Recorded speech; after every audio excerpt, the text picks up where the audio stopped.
ಇಂಡಿಯಾದಲ್ಲಿ ಸೀತಾಪುರ್ ಅನ್ನೋ ಒಂದು ಹಳ್ಳಿ ಇತ್ತು. ಅಲ್ಲಿ ಸುಮನ್ ತನ್ನ ಹೆಂಡತಿ ಸಾಕ್ಷಿ ಮತ್ತೆ ಮಗ ಶಂಕರ್ ಜೊತೆ ವಾಸ ಮಾಡ್ತಿದ್ದ. ಅಮ್ಮ, ನನ್ ಸ್ಕೂಲಿನ ಚಡ್ಡಿ ಮತ್ತೆ ಹರಿದೋಯ್ತು. ಹೊಲ್ಕೊಡು, ಇಲ್ಲಂದ್ರೆ ಸ್ಕೂಲ್ಗೆ ಲೇಟ್ ಆಗ್ಬಿಡುತ್ತೆ. ಅಡ್ಗೆ ಮಾಡ್ಬಿಟ್ಟು ಇವಾಗ್ಲೇ ಹೊಲಿತೀನಿ. ಸಾಕ್ಷಿ, ಇನ್ನೂ ನೀನ್ ಅಡ್ಗೆ ಮಾಡಿಲ್ವಾ? ಊಟದಿಂದ ನನಗ್ ಲೇಟ್ ಆಗ್ತಿದೆ. ಇವತ್ತು ಶಂಕರ್ದು ಫೀಸ್ ಕಟ್ಟಕ್ ಹೋಗ್ಬೇಕು. ನಾನ್ ಏನ್ ಮಾಡ್ಲಿ? ಅಡ್ಗೆ ಮಾಡೋದಕ್ಕೆ ಸಮಯ ಹಿಡ್ದೇ ಹಿಡಿಯತ್ತೆ ಅಲ್ವಾ? ಎಷ್ಟು ದಿನದಿಂದ ಹೇಳ್ತಾ ಇದೀನಿ ಒಂದ್ ಕುಕ್ಕರ್ ತಂದ್ಕೊಡಿ ಅಂತ. ನನ್ ಮಾತ್ ಎಲ್ ಕೇಳ್ತೀರಾ ನೀವು? ಕುಕ್ಕರಲ್ಲಿ ಅಡ್ಗೆ ಬೇಗ ಆಗತ್ತೆ. ಸರಿ, ಆಯ್ತು ಬಿಡು. ಇವತ್ತು ಸಂಜೆ ಬರ್ತಾ ಕುಕ್ಕರ್ನ ತರ್ತೀನಿ. ಸುಮನ್ ಸಂಜೆ ವಾಪಸ್ ಮನೆಗ್ ಬರೋವಾಗ ಕುಕ್ಕರ್ ತರೋದನ್ನ ಮರ್ತು ಬಿಟ್ಟ. ಕುಕ್ಕರ್ ತರೋದನ್ನ ಮತ್ತೆ ಮರ್ತು ಬಿಟ್ರಾ? ಮತ್ತೆ ಹೇಳ್ಬೇಡಿ ಅಡ್ಗೆ ಮಾಡೋದಕ್ಕೆ ಯಾಕಿಷ್ಟ ತಡ ಅಂತ. ಅದೇ ಸಮಯದಲ್ಲಿ ಸಾಕ್ಷಿ ಮತ್ತೆ ಸುಮನ್ ಬೀದಿನಲ್ಲಿ ಪಾತ್ರೆ ಮಾರ್ಕೊಂಡ್ ಹೋಗೋನ ಶಬ್ದ ಕೇಳ್ಸತ್ತೆ. ಪಾತ್ರೆ ಪಾತ್ರೆ ತಗೊಳ್ಳಿ, ಪಾತ್ರೆ ಪಾತ್ರೆ ತಗೊಳ್ಳಿ, ಕುಕ್ಕರು, ಪ್ಯಾನು, ಪಾತ್ರೆ ಎಲ್ಲ ಇದೆ, ತಗೊಳ್ಳಿ. ಪಾತ್ರೆ ತಗೊಳ್ಳಿ, ಪಾತ್ರೆ ಪಾತ್ರೆ. ಸಾಕ್ಷಿ ಕೂಡ್ಲೆ ಹೊರಗ್ ಹೋಗ್ತಾಳೆ ಮತ್ತೆ ಆ ಪಾತ್ರೆ ಮಾರೋನ್ನ ಕರೀತಾಳೆ. ಏನು ಅಂದ್ರೆ, ನಾಳೆ ನೀವು ಮತ್ತೆ ಕುಕ್ಕರ್ ತರೋದನ್ನ ಮರಿತೀರಾ. ಹಾಗಾಗಿ ಪಾತ್ರೆ ಮಾರಕ್ ಬಂದಿರೋ ಅಣ್ಣನ ಹತ್ರನೇ ನಾನು ಕುಕ್ಕರ್ ತಗೋತೀನಿ.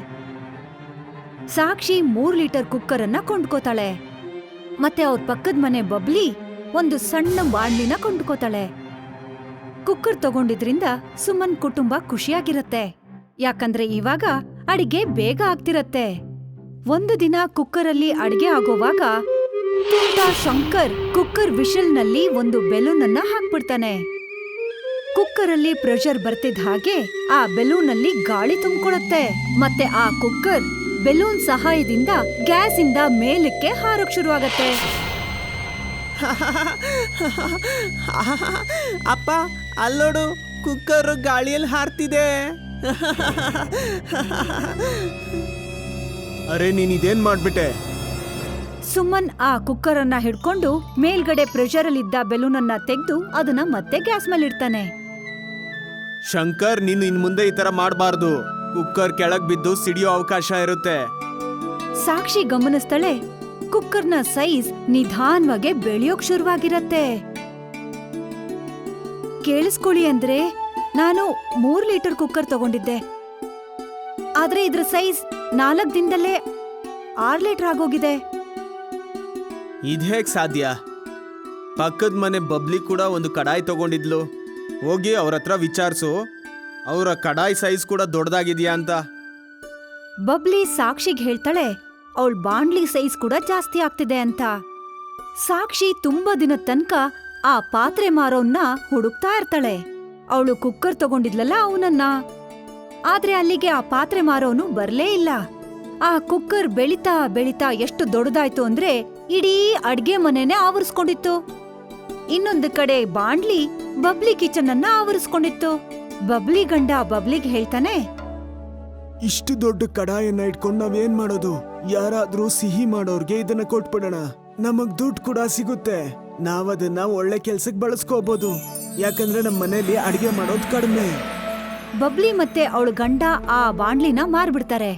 ಸಾಕ್ಷಿ ಸುಮನಿಗೆ ಹೇಳ್ತಾಳೆ, ಏನು ನಮ್ ಕುಕ್ಕರ್ನ ನಾವು ಮಾರ್ಬೇಕಾ?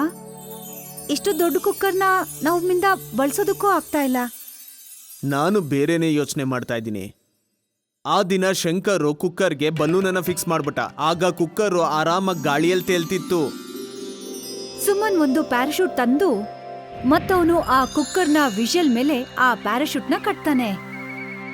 ಒಂದು ದೊಡ್ಡ ಒಲೆನ ಮಾಡಿ ಆ ಕುಕ್ಕರ್ನ ಅದ್ರ ಮೇಲೆ ಇಡ್ತಾನೆ. ಕುಕ್ಕರ್ ಪ್ರೆಷರ್ ಜಾಸ್ತಿ ಆದಾಗ ಆ ಪ್ಯಾರಾಶೂಟ್ಗೆ ಗಾಳಿ ಹೋಗಿ ಹಾರೋದಕ್ ಶುರುವಾಗತ್ತೆ.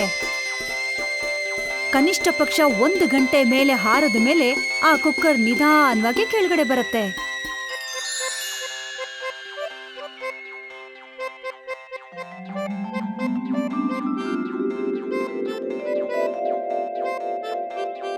ನಾವು ವಿಜಿಲ್ ಕುಕ್ಕರ್ ಪ್ಯಾರಾಶೂಟ್ ಅಲ್ಲಿ ಜನಗಳನ್ನ ಪ್ರಯಾಣ ಮಾಡಿಸ್ಬೋದು. ಅದಕ್ ಬದಲಾಗಿ ನಾವು ಅವ್ರ ಹತ್ರ ಹಣ ತಗೊಳ್ಳೋಣ. ಸುಮನ್ ಕುಕ್ಕರ್ ತಳದಲ್ಲಿ ಒಂದು ಬಾಲ್ಕನಿನ ಮಾಡ್ತಾನೆ. ಮತ್ತೆ ಕುಕ್ಕರ್ ಪ್ಯಾರಾಶೂಟ್ ಅಲ್ಲಿ ತಿರ್ಗಾಡೋದಿಕ್ಕೆ ಪ್ರತಿಯೊಬ್ಬರಿಂದನೂ ಅವನು ದುಡ್ಡನ್ನ ವಸೂಲಿ ಮಾಡ್ತಾನೆ. ಸುಮನ್ಗೆ ಒಳ್ಳೆ ಸಂಪಾದನೆ ಆಗ್ತಿರತ್ತೆ. ಹಾಗಾಗಿ ಅವನು ಕೆಲ್ಸ ಬಿಟ್ಬಿಡ್ತಾನೆ. ಸ್ವಲ್ಪ ತಿಂಗಳುಗಳ ನಂತರ ಸುಮನ್ ಮನೆಗೆ ಹೊಸ ಕಾರ್ ಬರತ್ತೆ. ಒಂದು ದಿನ ಬಬ್ಲಿ ಗಂಡ ಸುಮನ್ ಮನೆಗ್ ಬಂದು ಹೇಳ್ತಾನೆ, ಸುಮ್ಮನಣ್ಣ, ಏನು ಒಂದಿನದ ಮಟ್ಟಿಗೆ ನಿಮ್ಮ ಕಾರ್ನ ನನಗೆ ಕೊಡ್ತೀರಾ? ನಾನೆಲ್ಲೋ ಹೊರಗಡೆ ಹೋಗ್ಬೇಕು. ಕಾರ್ ಕೆಟ್ಟೋಗಿದೆ, ಇಲ್ಲಂದ್ರೆ ಖಂಡಿತ ಕೊಡ್ತಿದ್ದೆ. ಸುಮನ್ ಕಾರು ನಿಜವಾಗ್ಲೂ ಕೆಟ್ಟೋಗಿರತ್ತೆ. ಆದ್ರೆ ಬಬ್ಲಿ ಗಂಡ ಸುಮನ್ ಹೇಳೋ ಮಾತನ್ನ ಉಲ್ಟಾ ತಗೊಂಡ್ಬಿಡ್ತಾನೆ. ಎಷ್ಟು ಸೊಕ್ಕು! ಒಂದು ಕಾರನ್ನ ಖರೀದಿ ಮಾಡಿದಕ್ಕೆ ತನ್ನನ್ನ ತಾನು ಏನ್ ಅನ್ಕೊಂಡಿದ್ದಾನೆ? ಒಂದಿನಕ್ಕೂ ಕೂಡ ಅವನ ಕಾರ್ನ ನನಗೆ ಕೊಡಲ್ಲ ಅಂತಿದ್ದಾನೆ. ಆ ಕಾರನ್ನ ವಿಶಾಲ್ ಕುಕ್ಕರಿಂದ ಅವನು ತಗೊಂಡಿದ್ದು. ನಾನು ಅವನಿಗೆ ಬುದ್ಧಿ ಕಲಿಸ್ತೀನಿ. ಅವನ ಪ್ಯಾರಾಶೂಟಿನ ಗಾಳಿ ತೆಗೆದ್ಬಿಡ್ತೀನಿ. ಒಂದು ದಿನ ವಿಶಾಲವಾದ ಕುಕ್ಕರ್ ಪ್ಯಾರಾಶೂಟ್ನಲ್ಲಿ ತುಂಬಾ ಜನ ಕೂತು ಗಾಳಿನಲ್ಲಿ ಹಾರೋ ಅಂತ ಆನಂದನ ಪಡೆಯುವಾಗ ಬಬ್ಲಿ ಗಂಡ ಒಂದು ಬಿಲ್ಲು ಬಾಣನ ತಗೊಂಡು ಪ್ಯಾರಾಶೂಟ್ ಕಡೆಗೆ ಒಂದು ಬಾಣ ಬಿಡ್ತಾನೆ. ಆ ಬಾಣದಿಂದ ಪ್ಯಾರಾಶೂಟ್ ಅಲ್ಲಿ ಒಂದು ತೂತ ಆಗತ್ತೆ. ಮತ್ತೆ ಆ ಕುಕ್ಕರ್ ತುಂಬಾ ಸ್ಪೀಡ್ ಆಗಿ ಕೆಳಗಡೆ ಬೀಳೋಕ್ ಶುರುವಾಗತ್ತೆ. ಆ ಗಾಳಿಯ ರಭಸದಿಂದ ಆ ಕುಕ್ಕರ್ ಸಿಟಿ ಕಡೆ ಹೋಗೋಕ್ ಶುರುವಾಗತ್ತೆ. ಹೇಳ್ಬೇಕು ಅಂದ್ರೆ ಆ ಕುಕ್ಕರ್ ನೇರವಾಗಿ ಬಬ್ಲಿ ಮನೆ ಮೇಲೆ ಬೀಳತ್ತೆ. ಬಬ್ಲಿ ಮನೆ ಪೂರ್ತಿಯಾಗಿ ಹಾಳಾಗ್ ಹೋಗತ್ತೆ. ಮತ್ತೆ ಬಬ್ಲಿ ಕೂಡ ತುಂಬಾ ಜೋರಾಗಿ ಏಟ್ ಬಿದ್ದಿರತ್ತೆ. ಅರರೆ, ನಾನು ಏನ್ ಮಾಡ್ಬಿಟ್ಟೆ? ನನ್ನ ಕೈಯಾರೆ ಸುತ್ತಿಗೆ ತಗೊಂಡು ನನ್ನ ಕಾಲ್ಗೆ ಹೊಡ್ಕೊಂಬಿಟ್ನಲ್ಲ. ಇನ್ನ ನನ್ನ ಬಳಿ ನನ್ನ ಹೆಂಡ್ತಿನೂ ಇಲ್ಲ, ಮನೆ ಕೂಡ ಇಲ್ಲ. ಅದಕ್ಕೆ ಹೇಳೋದು, ಬೇರೆಯವ್ರಿಗೋಸ್ಕರ ಹಳ್ಳ ತೋಡಿದ್ರೆ ಆ ಹಳ್ಳದಲ್ಲಿ ತಾವೇ ಬೀಳ್ತಾರೆ ಅಂತ.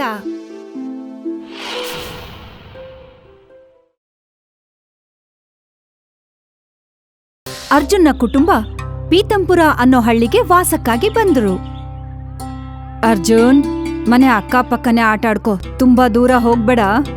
ಒಂದ್ ವೇಳೆ ಈ ಹಳ್ಳಿ ಜನಕ್ಕೂ ನಿನ್ ಬಗ್ಗೆ ಏನಾದ್ರೂ ಗೊತ್ತಾದ್ರೆ ಆಮೇಲೆ ಈ ಹಳ್ಳಿನೂ ಬಿಟ್ಟು ಹೋಗ್ಬೇಕಾಗತ್ತೆ.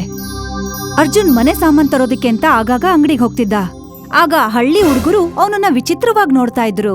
ಯಾಕಂದ್ರೆ ಅರ್ಜುನ್ ಯಾವಾಗ್ಲೂ ಕರಿ ಕನ್ನಡಕ ಹಾಕೋತಿದ್ದ, ಜೊತೆಗೆ ತಲೆಲ್ ಒಂದು ಛತ್ರಿ ಇರ್ತಾ ಇತ್ತು. ಆ ಹಳ್ಳಿನಲ್ಲಿ ಲಲ್ಲನ್ ಅನ್ನೋ ತುಂಟ ಹುಡ್ಗ ಇದ್ದ. ಲಲ್ಲನ್ಗೆ ಬೇರೆಯವ್ರನ್ನ ಚುಡಾಯಿಸೋದ್ರಲ್ಲಿ ತುಂಬಾ ಮಜಾ ಬರ್ತಾ ಇತ್ತು. ಊರ್ಗೆ ಒಂದು ಹೊಸ ಹುಡುಗ ಬಂದಿದ್ದಾನೆ. ಅವನು ಯಾವಾಗ್ಲೂ ಕರಿ ಕನ್ನಡಕ ಮತ್ತೆ ಛತ್ರಿ ಹಿಡ್ಕೊಂಡಿರ್ತಾನೆ. ಏನ್ ವಿಷಯ ಅವಂದು? ಅವನ ಹೆಸರು ಅರ್ಜುನ್ ಅಂತ. ಅವ್ರ ಅಮ್ಮ ಹೇಳಿದ್ರು ಅವನಿಗೆ ಕಣ್ಣಲ್ಲಿ ಏನೋ ಪ್ರಾಬ್ಲಮ್ ಇದೆಯಂತೆ, ಧೂಳೆಲ್ಲ ಹೋಗ್ಬಾರ್ದಂತೆ. ಅದಕ್ಕೋಸ್ಕರ ಅವನು ಯಾವಾಗ್ಲೂ ಕನ್ನಡಕ ಹಾಕೊಂಡಿರ್ತಾನೆ, ಆಮೇಲೆ ಛತ್ರಿ ಹಿಡ್ಕೊಂಡಿರ್ತಾನೆ. ಅದೇನೇ ಆಗ್ಲಿ, ಒಂದ್ಸತಿ ಅವನ ಛತ್ರಿ ಮತ್ತೆ ಕನ್ನಡಕನ ತೆಗಿಸ್ತೀನಿ. ತುಂಬಾ ದಿನ ಆಯ್ತು ಮಜಾ ಮಾಡಿ. ಒಂದಿನ ಅರ್ಜುನ್ ಅಂಗಡಿಯಿಂದ ಸಾಮಾನ್ ತಗೊಂಡು ವಾಪಸ್ ಮನೆಗ್ ಹೋಗುವಾಗ ಲಲ್ಲನ್ ಯಾರಿಗೂ ಗೊತ್ತಾಗ್ದಿರೋ ಹಾಗೆ ಮರ ಹತ್ತಿ ಕೂತ್ಕೊಂಡಿದ್ದ. ಯಾವಾಗ ಅರ್ಜುನ್ ಆ ಮರದ ಕೆಳಗಡೆಯಿಂದ ಹೋಗ್ತಾನೋ ಲಲ್ಲನ್ ಅವನ್ ಛತ್ರಿನ ಎತ್ಕೊಂಡ್ಬಿಡ್ತಾನೆ. ಏ, ನನ್ ಛತ್ರಿ ವಾಪಸ್ ಕೊಡು. ಯಾರ್ ನೀನು? ನನ್ ಛತ್ರಿ ಯಾಕೆ ಕಿತ್ಕೊಂಡಿದ್ಯಾ? ನಾನ್ ಈ ಊರಿನ ಡಾನು. ನಾನ್ ಹೇಳ್ದೆ ಒಂದೇ ಒಂದು ಎಲೆ ಕೂಡ ಉದ್ರೋದಿಲ್ಲ. ನಾನ್ ಹೇಳ್ತಾ ಇದ್ದೀನಿ, ನನ್ಗಾಗಿ ಒಂದಿನ ಮಟ್ಟಿಗೆ ನಿನ್ನ ಕನ್ನಡಕ ಕೊಟ್ಬಿಡು. ಇಲ್ಲ, ನನ್ ಕನ್ನಡಕನ ನಾನ್ ಕೊಡೋದಿಲ್ಲ. ನೀನ್ ಕೊಡಕ್ಕಾಗುತ್ತಾ ಇಲ್ವಾ? ಅದೆಲ್ಲ ನನಗ್ ಬೇಕಾಗಿಲ್ಲ. ನಾನ್ ಅದನ್ನ ಕಿತ್ಕೋತೀನಿ. ಅರ್ಜುನ್ ಕನ್ನಡಕ ಕಿತ್ಕೋಬೇಕು ಅಂತ ಲಲ್ಲನ್ ಕೆಳಗಡೆ ಇಳಿತಾನೆ. ಆದ್ರೆ ಅರ್ಜುನ್ ಅಲ್ಲಿಂದ ಓಡ್ ಹೋಗ್ತಾನೆ. ಲಲ್ಲನ್ ಅವನ್ನ ಹಿಂಬಾಲಿಸ್ತಾನೆ. ಆದ್ರೆ ಅರ್ಜುನ್ಗೆ ಹಳ್ಳಿ ದಾರಿ ಸರಿಯಾಗಿ ಗೊತ್ತಿರಲ್ಲ. ಅವನು ಓಡ್ಕೊಂಡ್ ಹೋಗಿ ಯಾವ್ದೋ ಮನೆ ಒಳಗಡೆ ನುಗ್ಬಿಡ್ತಾನೆ. ಲಲ್ಲನ್ ಅಂತ ಒಂದ್ ಹುಡ್ಗ ನಾನ್ ಕನ್ನಡಕ ಕಿತ್ಕೊಳಕ್ ಟ್ರೈ ಮಾಡ್ತಿದ್ದಾನೆ. ಪ್ಲೀಸ್ ನನಗ್ ಸಹಾಯ ಮಾಡು. ನೀನ್ ಆ ಬಾಕ್ಸ್ ಹಿಂದೆ ಬಚ್ಚಿಟ್ಕೋ. ಲಲ್ಲನ್ ಮನೆ ಬಾಗಿಲ್ನ ತಟ್ತಾನೆ. ಏನ್ ವಿಷಯ? ಯಾಕ್ ಬಾಗಿಲ್ ತಟ್ತಾ ಇದ್ದೀರಾ? ಪಿಂಕಿ, ನಿಮ್ ಮನೆಗೆ ಯಾವ್ದಾದ್ರೂ ಹುಡುಗ ಬಂದ? ಇಲ್ಲ, ಹೋಗಿ ಇಲ್ಲಿಂದ. ಲಲ್ಲನ್ ಅಲ್ಲಿಂದ ಹೋದ್ಮೇಲೆ ಪಿಂಕಿ ಅರ್ಜುನ್ಗೆ ಹೇಳ್ತಾಳೆ, ನೀನ್ ಹೊರಗಡೆ ಬರ್ಬೋದು. ಲಲ್ಲನ್ ಇಲ್ಲಿಂದ ಹೋಗಾಯ್ತು. ನಿನ್ ಹೆಸರು ಅರ್ಜುನ್ ಅಲ್ವಾ? ಹಾ, ನಿನ್ಗೆ ಹೇಗ್ ಗೊತ್ತಾಯ್ತು? ನೀನ್ ಯಾವ ಅಂಗಡಿಯಿಂದ ಮನೆ ಸಾಮಾನ್ ಕೊಂಡ್ಕೋತ್ಯೋ ಅದು ನಮ್ಮಪ್ಪನ ಅಂಗಡಿ. ನಾನ್ ನಿನ್ನ ಇದಕ್ ಮುಂಚೆನೂ ನೋಡಿದ್ದೀನಿ. ನೀನ್ ಯಾವಾಗ್ಲೂ ಈ ಕರಿ ಕನ್ನಡಕ ಯಾಕೆ ಹಾಕೋತ್ಯಾ? ಒಂದ್ ವೇಳೆ ನಾನ್ ಕನ್ನಡಕ ತೆಗ್ದಾಗ ಸೂರ್ಯನ್ ಕಿರಣ ನನ್ ಕಣ್ಣಿಗೆ ಬಿದ್ರೆ ದೊಡ್ಡ ದೊಡ್ಡ ಮಂಜುಗಡ್ಡೆ ಮಳೆ ಬರುತ್ತೆ. ನನ್ನ ಈ ಸಮಸ್ಯೆ ಕಾರಣದಿಂದ ಅಪ್ಪ ಅಮ್ಮ ಯಾವಾಗ್ಲೂ ಊರ್ನ ಬದಲಾಯಿಸ್ತಾ ಇರ್ತಾರೆ. ಹಳೆ ಊರಲ್ಲಿ ನನ್ನ ಕಾರಣದಿಂದ ಒಂದ್ಸತಿ ಮಂಜುಗಡ್ಡೆ ಮಳೆ ಬಂದಿತ್ತು. ಆಗ ಊರಿಂದ ಕಳಿಸ್ಬಿಟ್ರು ನಮ್ಮನ್ನ. ಒಂದ್ ವೇಳೆ ಇಲ್ಲೂ ಕೂಡ ಹಾಗೆ ಆದ್ರೆ ನಮ್ಮ ಕುಟುಂಬದವರು ಇಲ್ಲಿರೋದಕ್ಕೆ ಆಗೋದಿಲ್ಲ. ಇದೆಂತ ವಿಚಿತ್ರ ಕಾಯಿಲೆ? ಇದ್ ನಿನ್ಗೆ ಯಾವಾಗಿಂದ ಇದೆ? ನಾನು ಹುಟ್ಟಿದ್ರಿಂದ ಈ ಸಮಸ್ಯೆ ಇದೆ. ಒಂದು ಮಾಯಾವಿ ನನಗೆ ಈ ಕನ್ನಡಕ ಮತ್ತೆ ಛತ್ರಿ ಕೊಟ್ರು. ಇಲ್ಲಂದ್ರೆ ನಾನು ಈ ಭೂಮಿಯಲ್ಲಿ ಎಲ್ಲೂ ಬದುಕೋದಕ್ ಆಗ್ತಾ ಇರ್ಲಿಲ್ಲ. ನಮ್ ತಂದೆಗೆ ಈ ಹಳ್ಳಿ ಮುಖ್ಯಸ್ಥರು ತುಂಬಾ ಚೆನ್ನಾಗ್ ಪರಿಚಯ ಇದಾರೆ. ನಾನ್ ಅವ್ರ ಜೊತೆ ಮಾತಾಡ್ತೀನಿ. ನೀನೀಗ ಮನೆಗ್ ಹೋಗು. ಲಲ್ಲನ್ ಹೋಗಿದ್ದಾನೆ. ಲಲ್ಲನ್ ಹೋಗಿರ್ಲಿಲ್ಲ. ಅವನು ಅಲ್ಲೇ ಬಾಗಿಲ್ ಹಿಂದೆ ಬಚ್ಚಿಟ್ಕೊಂಡಿದ್ದ. ಯಾವಾಗ ಅರ್ಜುನ್ ಮನೆಯಿಂದ ಹೊರಗ್ ಬರ್ತಾನೋ ಲಲ್ಲನ್ ಹಿಂದೆಯಿಂದ ಬಂದು ಕನ್ನಡಕ ತೆಗೆದ್ಬಿಡ್ತಾನೆ. ಸೂರ್ಯನ ಕಿರಣಗಳು ಅರ್ಜುನ್ ಕಣ್ಣಿಗ್ ಬೀಳತ್ತೆ. ತಕ್ಷಣ ಇಡೀ ಹಳ್ಳಿನಲ್ಲಿ ದೊಡ್ಡ ದೊಡ್ಡ ಮಂಜಿನ ಗೆಡ್ಡೆ ಮಳೆ ಶುರುವಾಗತ್ತೆ. ಮಂಜಿನ ಗೆಡ್ಡೆ ಆಕಾರ ಬೇಳೆ ಆಕಾರದಿಂದ ಹಿಡಿದು ದೊಡ್ಡ ಬಂಡೆ ತನಕ ಇತ್ತು. ಅಯ್ಯೋ, ಇದೆಂತ ಅಪಾಯ! ಲಲ್ಲನ್ ಕನ್ನಡಕ ಅಲ್ಲೇ ಬಿಸಾಕಿ ಓಡ್ ಹೋಗ್ತಾನೆ. ಆ ಕನ್ನಡಕದ ಮೇಲೆ ದೊಡ್ಡ ಗಡ್ಡೆ ಬೀಳತ್ತೆ. ಆ ಕನ್ನಡಕ ಚೂರ್ ಚೂರಾಗೋಗತ್ತೆ. ಇಡೀ ಹಳ್ಳಿನಲ್ಲೇ ಹಲ್ಲೋಲ ಕಲ್ಲೋಲ ಆಗೋಯ್ತು. ಜನಗಳ ಮನೆ ಮೇಲೆ ದೊಡ್ಡ ದೊಡ್ಡ ತೂತಗಳು ಆಗೋಯ್ತು. ಪ್ರತಿಯೊಬ್ರು ಸಹಾಯಕ್ಕೋಸ್ಕರ ಹಳ್ಳಿ ಮುಖ್ಯಸ್ಥನ್ ಮನೆಗೆ ಹೋಗ್ತಾರೆ. ನಾನೀಗ ಬೆಳಕಿಲ್ದಿರೋ ಕಡೆಗೆ ಹೋಗ್ಬೇಕು, ಇಲ್ಲಂದ್ರೆ ಈ ಮಳೆ ಬರ್ತಾನೆ ಇರುತ್ತೆ. ಅರ್ಜುನ್ ಹೆದರ್ಕೊಂಡು ಓಡ್ಕೊಂಡು ತನ್ನ ಮನೆಗೆ ಹೋಗ್ತಾನೆ. ಒಂದು ಕತ್ಲು ಕೋಣೆನಲ್ಲಿ ತನ್ನನ್ನ ತಾನು ಕೂಡ ಹಾಕೋತಾನೆ. ಆಗ ಅಲ್ಲಿ ಮಂಜಿನ ಗೆಡ್ಡಿನ ಮಳೆ ನಿಲ್ಲತ್ತೆ. ಲಲ್ಲನ್ ಈ ವಿಷಯನ ಹಳ್ಳಿ ಮುಖ್ಯಸ್ಥನ ಹತ್ರ ಹೇಳ್ತಾನೆ. ಇದೆಲ್ಲ ಅರ್ಜುನ್ ಅನ್ನೋ ಹೆಸರಿನ ಹುಡುಗನಿಂದ ಆಗ್ತಿರೋದು ಅಂತ.